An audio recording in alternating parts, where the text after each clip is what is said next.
Un autre aspect miraculeux du Coran est qu'il a révélé à l'avance un certain nombre d'événements importants qui allaient se produire dans l'avenir. Une autre information sur l'avenir apportée par le Coran se trouve dans le premier verset de la sourate Ar-Rum, mot qui désigne l'Empire byzantin, la partie orientale de l'Empire romain. Ces versets affirment que l'Empire byzantin avait connu une grande défaite, mais qu'il obtiendrait bientôt la victoire.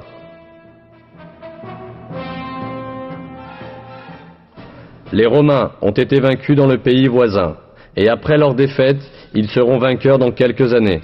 C'est à Dieu qu'appartient l'ordre, avant comme après.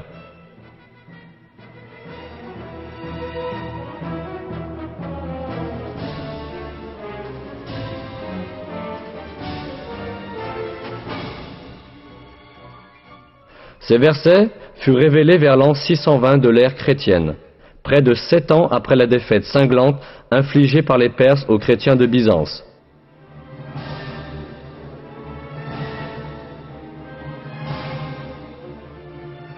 En fait, Byzance avait alors subi de telles pertes qu'il semblait impossible qu'elle puisse même continuer à exister, et encore moins connaître à nouveau la victoire. Non seulement les Perses, mais aussi les Avars, les Slaves et les Lombards constituaient de graves menaces pour l'Empire byzantin. Les Avars étaient arrivés jusqu'au mur de Constantinople. L'empereur byzantin, Héraclius, avait ordonné de faire fondre l'or et l'argent des églises et d'en faire des pièces de monnaie, afin de faire face aux dépenses de l'armée.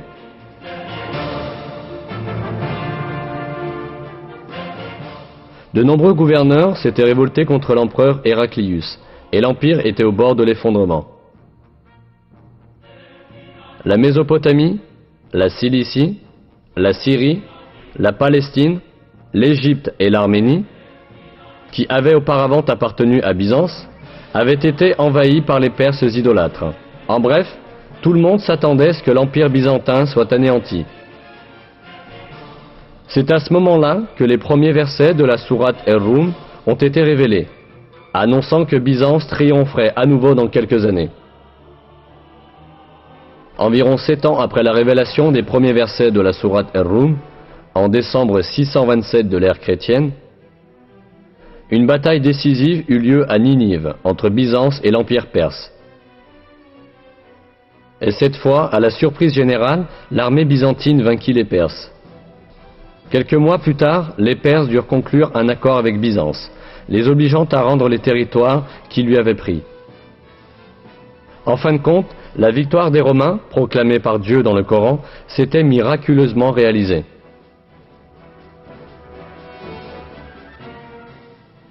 Un autre miracle révélé dans ces versets est l'annonce d'un fait géographique qui ne pouvait être connu de personne à cette époque. Dans le 3e verset de la sourate Ar-Rum, nous apprenons que les Romains ont été vaincus dans la région la plus basse de la terre. Cette expression, Adna el-Ard en arabe, a été interprétée dans la plupart des traductions comme signifiant un endroit voisin. Cependant, ce n'est pas le sens littéral de l'expression, mais plutôt une interprétation au sens figuré. Le mot Adna en arabe est dérivé du mot Dani, qui signifie bas, et Ard signifie la terre.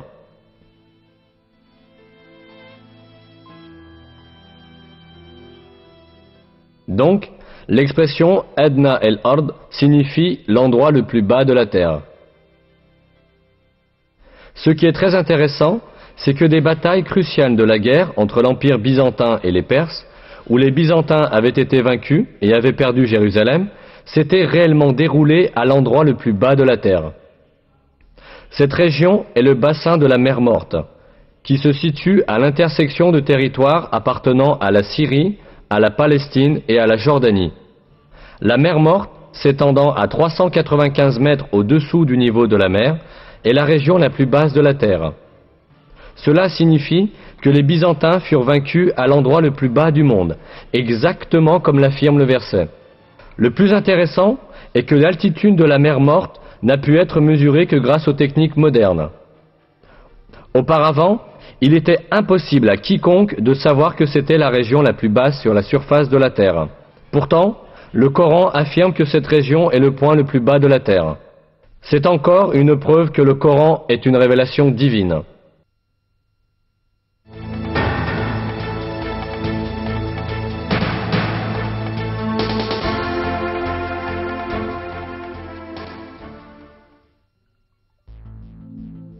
À part ces caractéristiques miraculeuses que nous avons examinées jusqu'ici, le Coran comporte aussi un miracle mathématique. On en trouve un exemple dans le nombre des répétitions de mots dans le Coran.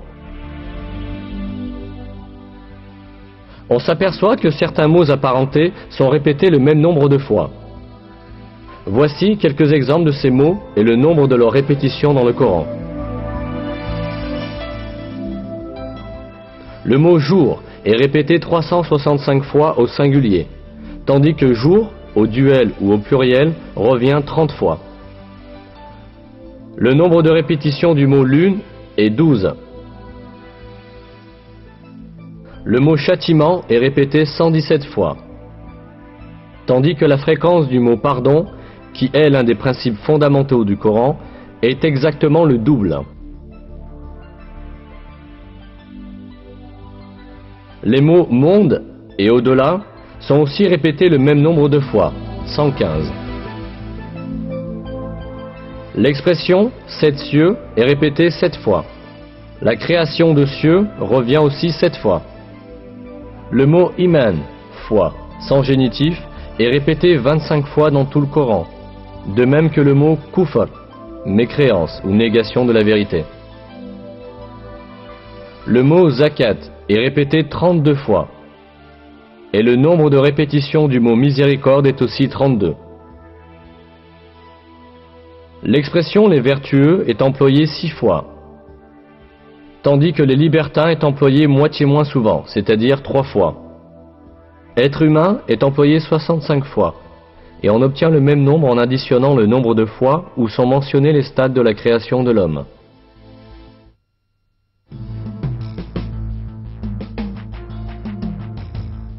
Tout ce que nous avons vu jusqu'à présent montre une réalité manifeste.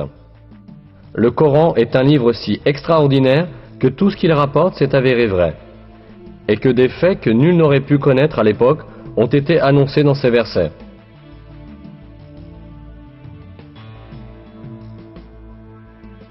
C'est assurément la preuve certaine que le Coran n'est pas une parole humaine. Le Coran est la parole de Dieu, l'auteur de toutes choses, le Tout-Puissant dont le savoir s'étend à toutes choses. Dans un verset, Dieu nous dit sur le Coran: « S'ils provenaient d'un autre que Dieu, ils y trouveraient certes maintes contradictions. » Non seulement le Coran ne contient pas de contradictions, mais chaque information qu'il apporte révèle, chaque jour un peu plus, le miracle de ce livre divin.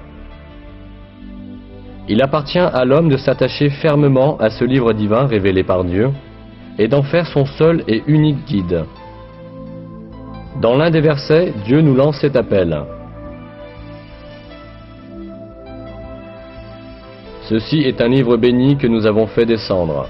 Suivez-le donc, et soyez pieux, ainsi peut-être vous sera-t-il fait miséricorde.